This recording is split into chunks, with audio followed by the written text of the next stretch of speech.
elevate. The stacking up losses, I'm handing them out, yeah, I had to go delegate. It feel like I'm floating, I'm lost in the moment, that's why I couldn't levitate. They never believed that I would really fly, I had to go demonstrate. I had to set them straight. When you elevate, the stacking up losses, I'm handing. What's up, guys? Welcome to another episode of the Mindset Cafe podcast. It's your boy, Devin. And like always, we're here to help you on your journey, both entrepreneurial and in that mindset and personal development. And today we have a special guest, John Hamilton. He is the owner of Brooks Moving Company. He is also co-owner in Tighten Up Training, which we'll dive into in a little bit, as well as he is an Air Force veteran. So I just want to thank you so much, John, for coming on today. Awesome, Devin. Thank you so much for having me, man. I'm really excited. So let's just dive straight into it. So from your entrepreneurial experience, how did you get into the entrepreneurial space moving from the Air Force?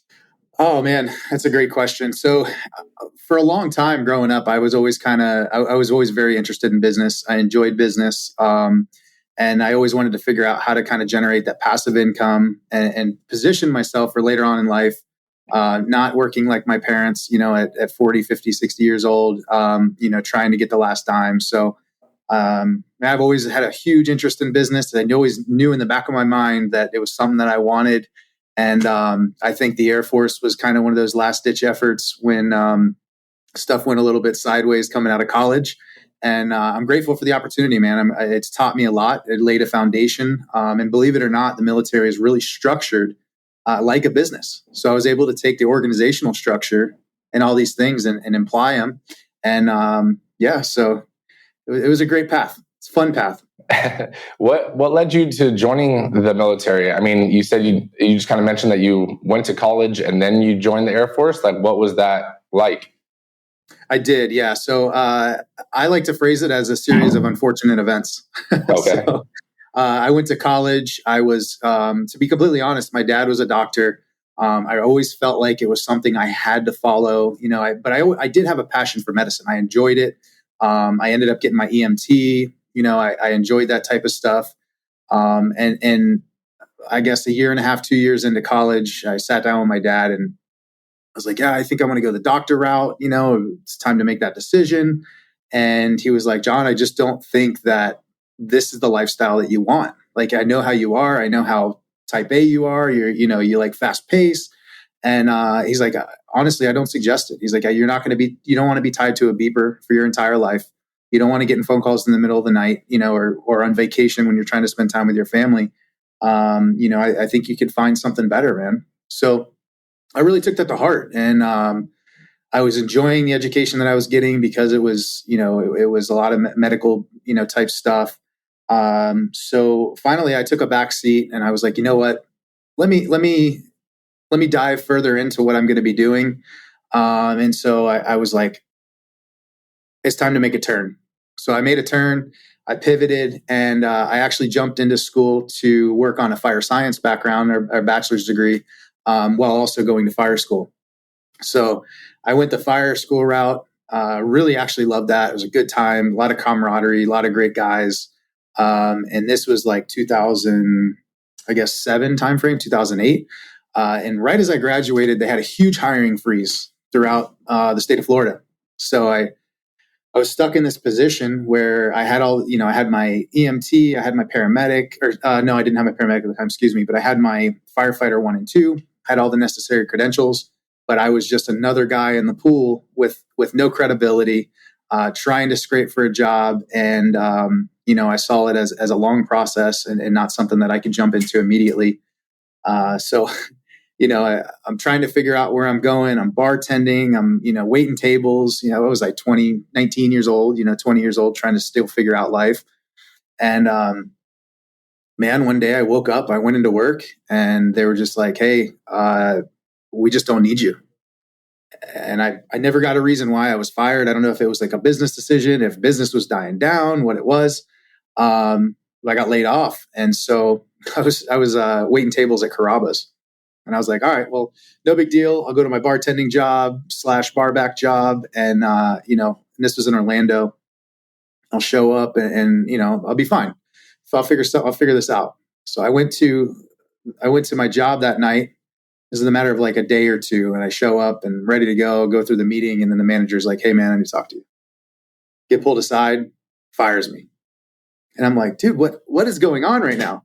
Like, I'm 19 years old. I got freaking, at the time, probably $2,500, $3,000 in bills, with rent, living alone, stuff like that. I'm freaking out. No money saved. And I called my dad and I was like, dude, I think it's time. I've always wanted to join the military. I'm scared. I don't know what to do. It's the first time in my life. I'm alone and I got bills to pay. And he's like, well, if that's what you want to do, then you need to do it. So I packed all my shit. I moved back in with my mom. I was like, hey, I'm saved my room. So I sold literally everything I had. I put some stuff in a storage unit that my mom had, and I brought my motorcycle home, and I started going around to the recruiter's office.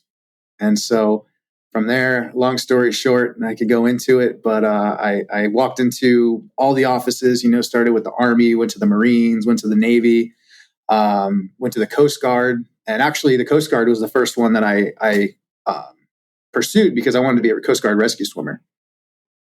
And, it was like the cool thing was helicopters and medicine. That's what I was passionate about. And so I walked in there and I'd racked up, I don't know, $10,000, $15,000 in bills from college and stuff like this. And the recruiter's like, hey, man, like, you're going to need a financial waiver. We can't get you in at 19 years old with $15,000 in debt. And I was like, what am I doing? And what am I doing wrong with my life right now? I should be in this situation. Everybody should be in this situation at my age. So yeah, man, I went around, spoke with the Army, talked to the recruiter there. He told me I could be a 68 whiskey, which was a flight medic. And I was like, sweet, let's do it. So I sign up, start signing the dotted line, call my dad on the way home. And I'm like, hey, I signed up to be a 68 whiskey. I'm going to be a flight medic. And my dad was like, you're an idiot. Whatever I do, I can't make this guy happy, So I go back to the recruiter. I'm like, hey man, I before we submit this paperwork, I just need to get some stuff straight in my life. Need to figure out that this is the right decision. He's like, all right, no problem. So the next day I walk in, I go to the Air Force recruitment office, walk in, there's this picture of this guy on the wall. He's holding his fins in his hand. He's got a backpack on. He's all in blacked out gear, a helicopter in the background on the beach. And I was like, what is that? I want to do that. And the recruiter's like, oh man, that's pararescue. It's one of the hardest things to do in the Air Force. All right, man, whatever. Sign me up. It's the Air Force, right? So long story short, I shipped off to basic training about 6 months later. But I never forget that night I went home, and YouTube was kind of up and coming then, as 08, 09. And I jump on YouTube and I'm like, all right, pararescue, what is this? And I start seeing the documentaries and I'm like, holy shit, what did I just get myself into? I didn't know special operations. I didn't know that there was 2 years of training. I didn't know all this crazy shit that I had to do. But you know what? I buckled down. I told myself I was going to do it and pushed myself through it. And I made the leap, man. Spent 13 years there, did multiple combat deployments, Iraq, Afghanistan, Syria. And then later on in my career, I ended up pursuing a special mission unit. We always hear about the cool units in the military, but you never, nobody advertises or talks about them. So I had the blessing from my leadership that I was able to go up and assess for a unit up in North Carolina, and spent the last portion of my career up there, man. And it was fun. I enjoyed it. But 2013, I ended up in Afghanistan, had some issues, was riding out some injuries, was real close to explosions. And so I figured it was time to retire. I had a kid on the way. I loved it, but it was just, I was becoming more of a liability than an asset. So I exited, and on my way out, got into real estate, and here I am now owning a moving company and other things. Man, that's awesome. It's crazy when you think Air Force, immediately you think like Top Gun, but honestly, it's really cool to think that even though your dad, told you that the doctor route wasn't going to be for you, and that, which is a huge thing, because as kids, we kind of idolize our dads to a degree, right? In my own experience, like my dad was LAPD, And so as a kid to, growing up, I was like, that's what I'm going to do. Like, I'm going to be, a police officer and go that route. And it came time, and my dad did the same thing. He's like, look, honestly, I just don't think this is what you want to do. Then we had a talk. I actually did the whole, I went through and got my EMT, and I was going to go the fire route as well. And then Los Angeles had the hiring freeze.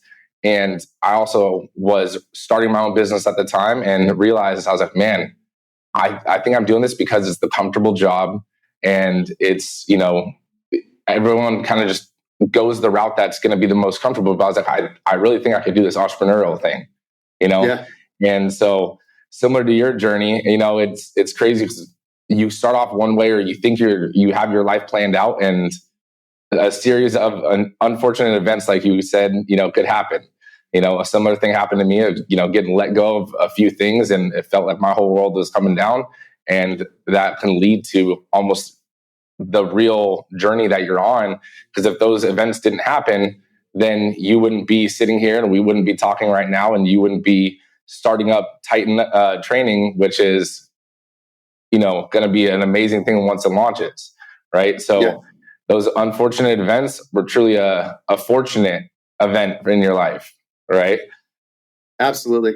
And it's funny because, I talk to people all the time, especially, in the coaching space and in the moving industry, and they want to know my story. And I tell them, like, well, that sucks. I'm like, you know what, man, I'm grateful for every single thing that happens in my life. I'm grateful for every opportunity that I'm given, whether I fail or whether I succeed, because failure to me is not a failure. It's a point in life to learn and to grow. And if you don't learn from that, then what are you doing? One of my favorite sayings is a wise man learns from his own, or a smart man learns from his own mistakes, and a wise man learns from the mistakes of others.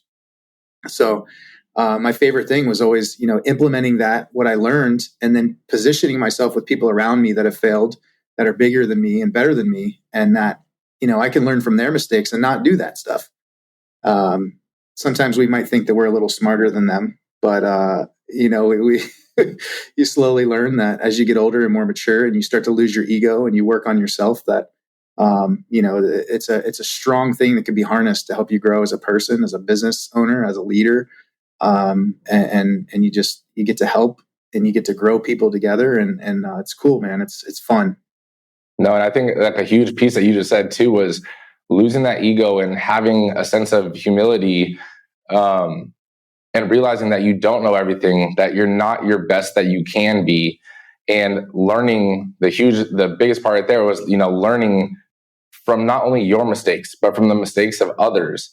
And that's why, hiring a mentor or hiring a coach, like that's what, launching my franchise company, like I thought I need a mentor, and not a mentor that, just preaches and, reads from a textbook and starts teaching it.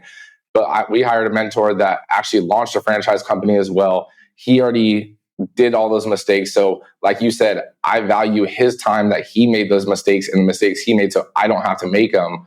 And, it's having that sense of humility as you grow up and work on yourself is huge. And if you can't lose your ego, you're only stunting your growth, right? And that goes in more than just entrepreneurial. Like, you had the sense of humility to realize that you in the Air Force were more of a liability than an asset, which is huge, because I'm sure that, correct me if I'm wrong, but that was probably a huge part of your identity at the time. Yes, absolutely. And it was soul crushing, man. Like I was at the peak of my career. I was at the highest point in any military installation and position that you could be in, as far as, the tier 1 level of special operations. And it was life crushing. It really was. I was so lost for a good amount of time that I was really trying to find myself and what I was going to do. And I realized that, with the people that I had around me, that I really enjoyed helping people. And that's what I figured that business would do for me. It's bringing business to life, being a leader, and helping improve other people's lives. And I think one of my favorite people, if you look at it, Tommy Mello, man, that's what he strives to do. If you've ever read his book Elevate, that's what he talks about, is having a company culture that, in the blue collar world, that you can really change people's lives and give them an opportunity to make money that they never thought that they could make, by bringing the right people in and having the right leader in the spot that believes in them, that trusts in them, that gives them the faith that they can do something good in life. And a lot of times I find that my employees never had that growing up. They never had the support from their family members. Maybe they didn't even have a family, dad, mom, whatever it might have been. So, man, it's just so fulfilling and so cool to on this journey to watch other people excel, as we continue to grow. And that's really what harnessed my, the things that I want to do with starting with the Tighten Up training program with the moving industry, is I saw these gaps that needed to be filled, man. And we're trying to fill them. No, that's honestly, that's awesome. And I think from what you're saying, we have at least one of the same core values, which is always nice to resonate with, which is having a positive impact, right? We're here to have a positive impact in different, assets and ways, but changing the lives of others and bettering their lives and leaving that ripple effect in their lives is so fulfilling. And it's awesome to hear that that's what you're doing with, Tighten Up, and that's what you're doing with your moving company and stuff. I want to rewind real quick with that though, because you kind of skipped over it. And I think this would be a kind of a crucial thing to talk about. Going back into that personal identity shift from, Air Force to not knowing what you're going to do to then owning a moving company. How did you and what did you face, trying to find yourself again? So as I was exiting the military, I'd say the last 2 years, well, I take that back. I always knew that real estate was kind of a good play, especially in the military. I got full-time. I have no time to focus on anything else. So as I had opportunities to move from base to base, I would buy a house. I'd put a rent, then I would have to PCS 2 years later, 4 years later, whatever it is. So I'd put a renter in it, and then I'd go to the next place and I'd buy a house. And, which I'm very grateful. Again, I had the opportunity to do that through the VA loan. And so as I was exiting, I had this passion for real estate. I was loving it. And so I was buying, I was doing fix and flips, I was doing stuff like that. And finally I realized that, hey, I need to get into this game more. So I got my real estate license. And when I got my real estate license, I was able to, buy basically properties at wholesale value or whatever it might have been. And I thought the moving industry, adding that to my, I guess, a different vertical of business would be cool when I was exiting. So, I ended up purchasing the company because I knew from a young age that I wanted to be a business owner. I wanted to figure out I always had that entrepreneurial drive. And so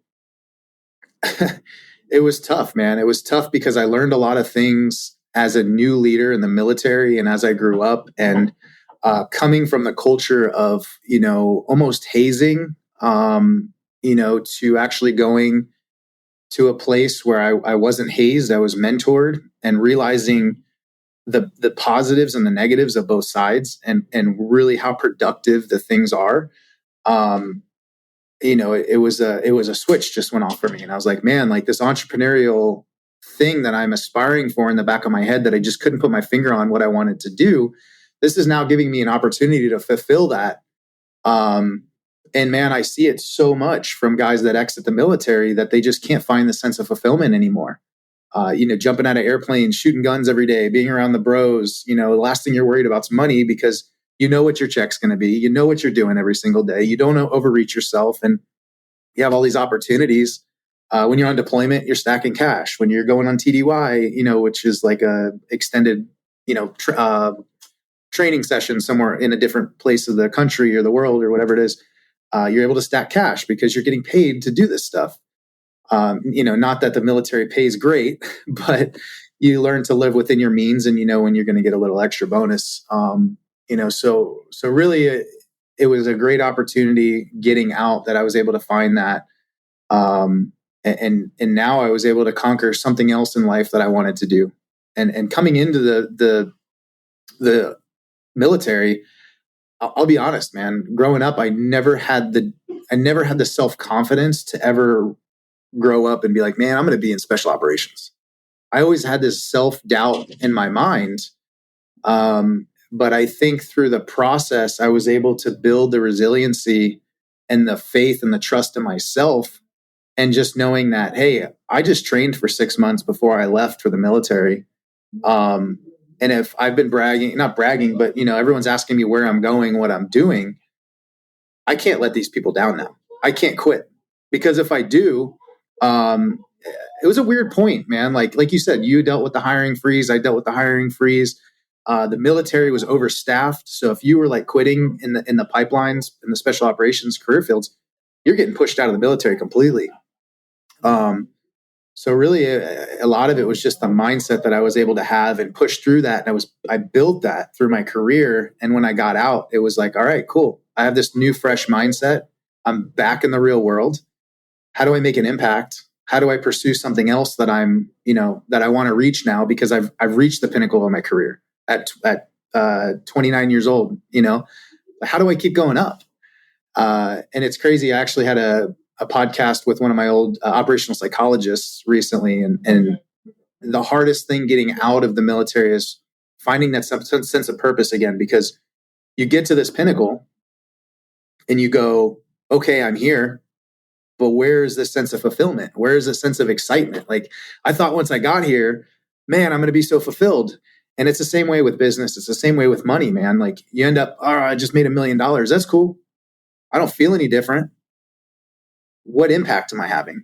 Like, now we got to switch gears again to figure out what drives us, what fulfills us. Man, I could go on and on. It's just been a crazy journey. And really, it's on you and how you think and how you believe in yourself, which has really got me where I am. Wow. So when you left the military, you worked with a psychologist, to transition. I did. Okay. Yep. Yeah. So I had an operational psychologist while I was in. It was really cool, man. Like, where I was, we had operational psychologists, we had physical therapists, we had dietitians, we had strength coaches. I mean, we had it all. It was like professional athlete level, cold plunges and hot tubs and saunas and stretching. And, we did it all.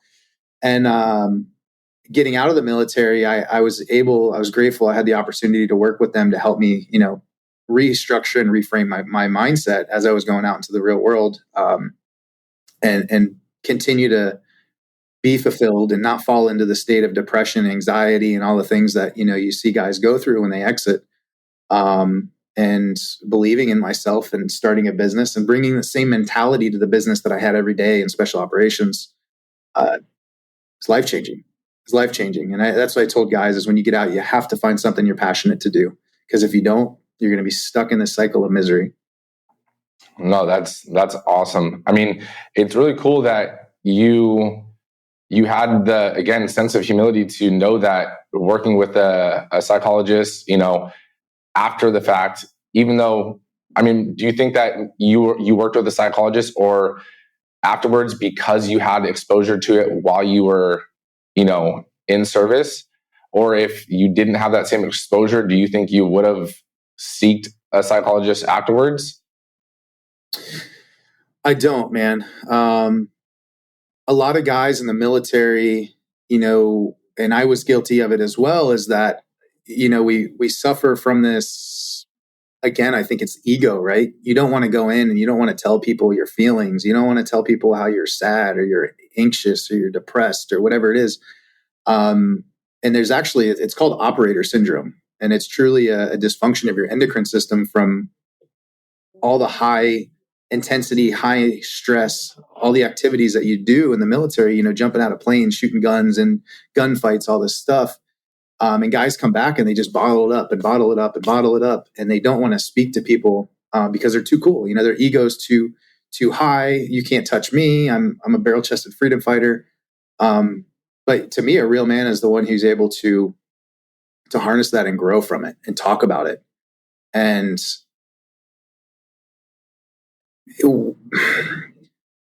I'm trying to figure out how to frame this for you, but they say that,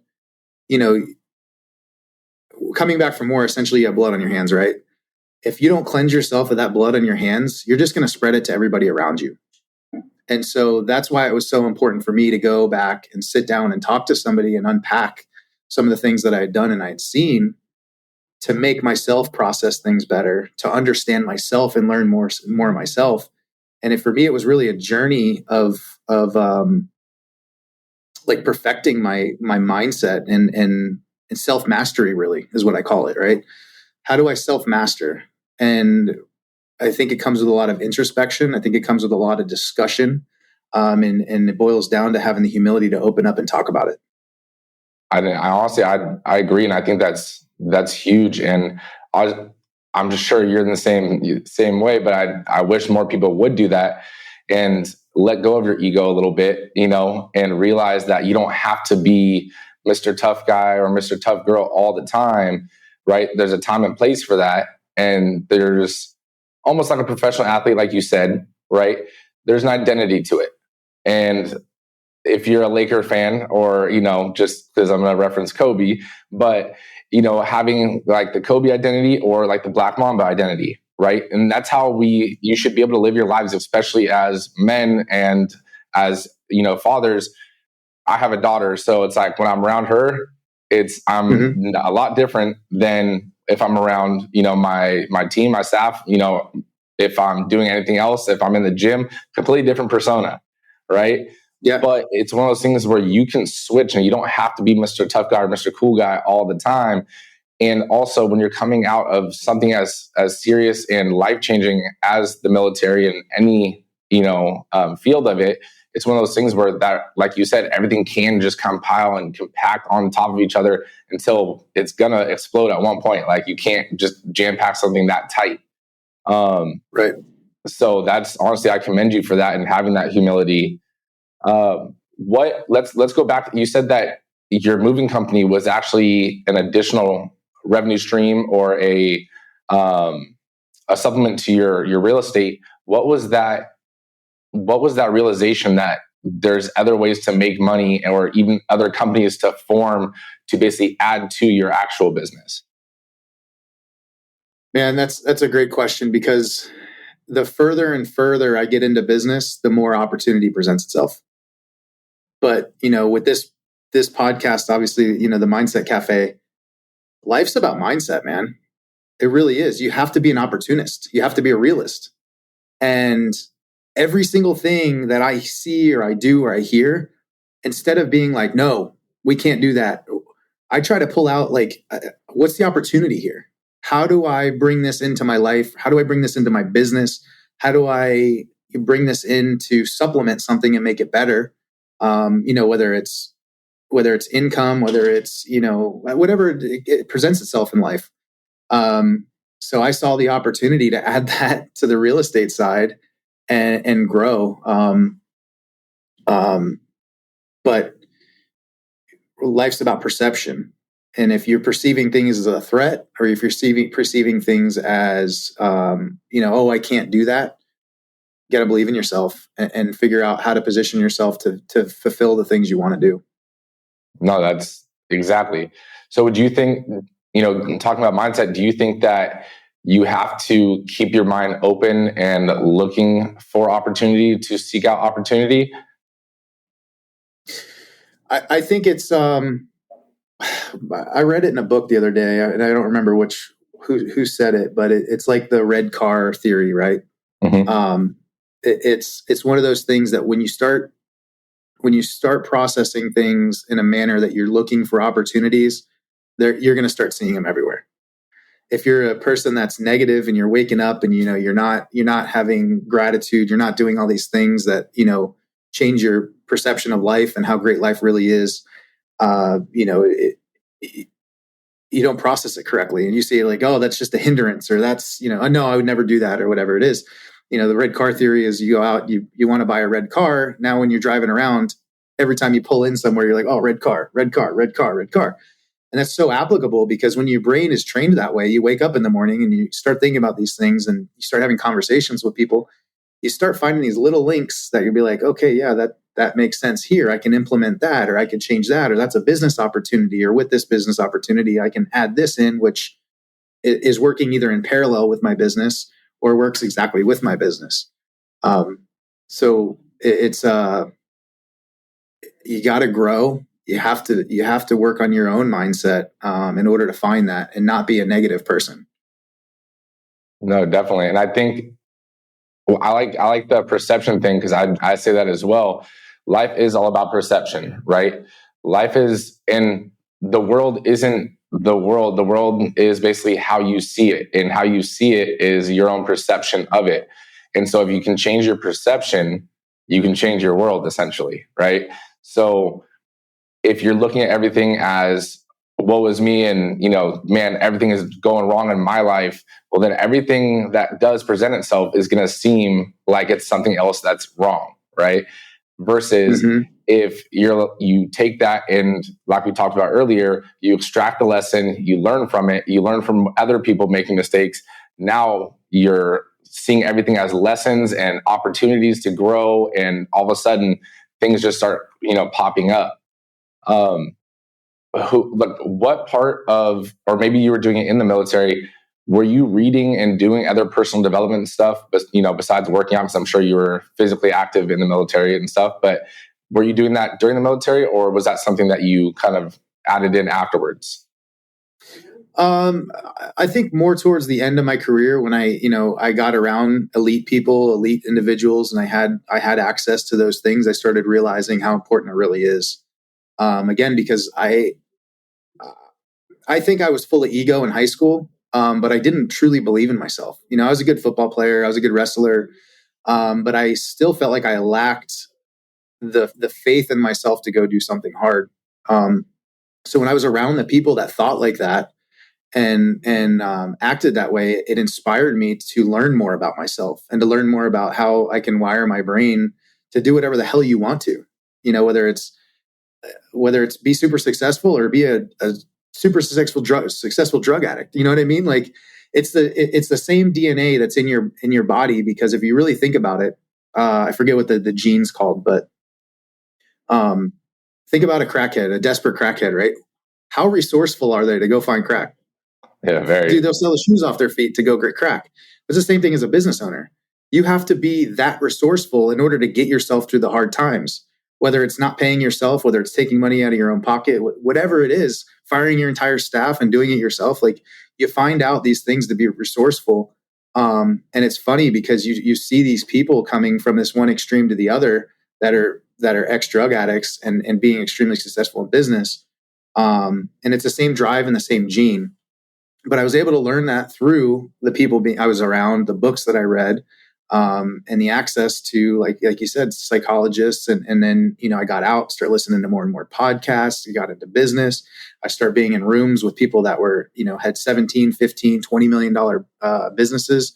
Shit, the last event I was just at, one of the big industry leaders, $47 million moving company nationwide, and I'm in there in the same room with this guy. It's so powerful when you're able to be in that room and learn from those people. That you just got to shut up. You just got to listen. And at the end of the day, that's the subject matter expert. And you take what you can learn from them and build that relationship with them and continue to talk to them and add value to their life. Because if you're able to add value to their life, dude, those guys will give the shirt off their back to help you. Like, oh, I remember when I was there, like, let me help you out. So, but yeah, long-winded to say, I think that being around the right people, learning what I did in the military, shaped me to exit and be where I'm at now. That's perfect. I mean, that's awesome that you realized. And I think that young entrepreneurs especially need to realize that when you're trying to get around bigger individuals in either your industry or in business, you have to bring value to them as well, right? You can't just expect to learn or to get into their circle. Sometimes you got to pay your dues, and most people want to help. Majority of, especially the more successful you get, the more you want to kind of pay it forward and bring people up. But at the same Mm-hmm. time, like it kind of goes both ways. Look, I want to see someone that has that drive, right? And what better way to see someone that has that drive than someone trying to bring value to my life without me telling them what to do, right? Right. That's huge that, that, and you mentioned that because it's crucial, Right. I want to touch back on the crackhead little analogy. Have you heard of Eric Thomas? I have not. Okay, so he has a little saying as well. Basically, there was a preacher, and there was a young man basically, talking to him and saying, I want to be successful. He's like, you want to be successful? Meet me out on the beach tomorrow at 4 a.m. And he's like, okay, no problem. The kid shows up on the beach, all suit and tie, ready to go. He's like, man, he has me out here at 4 a.m. Like, I just want to be successful. He's like, all right, walk out into the water. He's like, he looks at the guy. He's like, well, I'm in a suit and tie. Like, what? He's like, you want to be successful? Walk out into the water. He walks out, gets his pants wet. He's like, a little farther. He's like, man, this dude's crazy. He's thinking about going back in. And he's like, walk a little further. Now he's about neck level. And the preacher dunks him under the water and holds him in, right? Holds him. He's starting to struggle to breathe. And he lets him up. And he takes a huge breath of air. And he's like, what were you thinking about when you were underwater? He was like, to breathe. He's like, did anything else matter? He's like, no. He's like, when you want to succeed as bad as you wanted to breathe, then you will be successful. Right. It's the same exact principle. I love it. I love it. So I think that's huge. And it truly is the thing. Like, you're going to face obstacles. You're going to face challenges in business, in relationships, in, your own self, and realizing that, that's natural. And as long as you can change your perception and, realize that this is a lesson and you're going to come out of this fire stronger than you went in, you can start to change your view in your world, and opportunities will start to present themselves. Right. Yeah. And I think that's a very important fact, that for young entrepreneurs that are coming into it is they think that, oh, I'm going to get rich quick. Man, a real business, people, I laugh when people are like, and I don't want to strike a chord with anybody, but, real estate agents, oh, I'm in business, well, at the end of the day, you don't have any overhead. You're not managing employees. Most of them aren't managing employees. You aren't struggling to survive, to pay not only your business income, your employees, make a profit, and now you worried about your own personal finances to take care of, right? And everybody thinks like, oh man, I'm going to sell this thing, I'm going to do this thing, I'm going to get rich quick, and it's just not the case. It's like a hockey stick. You suck it up, you suck it up, you suck it up, and 2-3 years into business, you're like, man, I'm so defeated. I just want to quit. I want to quit. Like, I'm not making the money. Whatever it is, I keep getting hit, whether it's insurance or accidents or, losing this or losing that, or your best employee quits, or, it's relevant in so many different things. But, one of my good buddies, Reagan, wrote a book that said, keep going. Because no matter what, you just got to push through it. You got to figure out where you're deficient. You have to be resourceful, and you have to push through it, because eventually you're learning from every scenario that you go through, whether it's you're short on cash, whether it's you lose your best employee, whether business slows down or it speeds up and you grow too fast, or, there's so many different scenarios. And it's just like every year, if you find yourself getting a little better and a little better and a little better, then finally, like one day you hit speed and you take off, and then it's all up from there. And it's funny because, I think a lot of people look at business owners that are in this spot that are, high level CEOs, and they're like, man, I just want to get in the room with them, and I want to do this and that. How do we, how do I help them? But at the end of the day, it's like, I think a lot of people talk about it too, is money doesn't bring fulfillment as much as people want to say it does. It doesn't, and the gratitude or the fulfillment comes from the ability from these high level CEOs to want to help people and to bring them up and to share with them what they've learned through life is invaluable. And it's their new way of realizing, like, man, I got tens of millions of dollars or hundreds of millions of dollars. it hasn't done shit for me, you know? But now I'm able to help people. Now I see people grow. Now I see people coming up with me. And now you're no longer lonely at the top. Now you get to celebrate your wins. Now you get to grow together. Now you get to freaking enjoy life together because you built up the people around you that you want to be with. So it's a really cool journey. No, definitely. And like you said, being an entrepreneur is not a get rich quick thing. And, fast money is not good money. It comes in fast and it goes out just as fast. And I've never heard the hockey stick analogy, but I like that one because that is true, right? You're going along this line and you're overcoming obstacle after obstacle. And it seems like it's a never ending journey of just, fighting for your life, your employees, finances and their incomes. And you have so many things on the plate. And it's one of those things where you're being forged by the fire. Because you can go hang out and learn from a CEO that runs $1 billion company, but you don't have the skills, the mindset, or the attitude or personality to deal with $1 billion problems. Right. So you have to go along that line before hitting those spikes, and those spikes happen at each level. Right. The main thing is just not giving up. Like, you can't fail if you don't give up. You just have to be that hard-headed and realize that there is a solution to this problem. You just have to find it. Right. Before wrapping up, I like to ask people, today is hypothetically your last day on earth. Right? You have a piece of paper.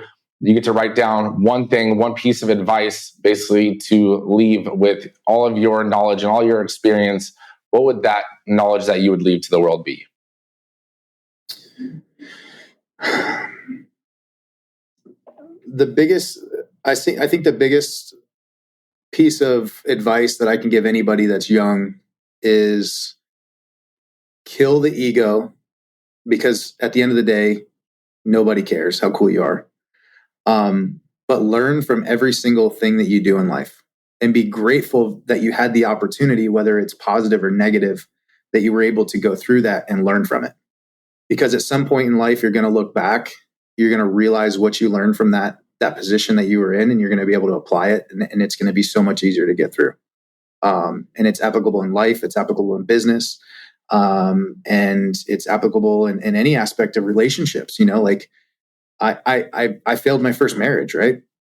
But people are like, oh, don't you regret that? Like, hell no. No. You know why? Because I grew 1,000 times from being in that relationship. And now my marriage is the best thing I could ever possibly want or have. Like, my marriage is amazing.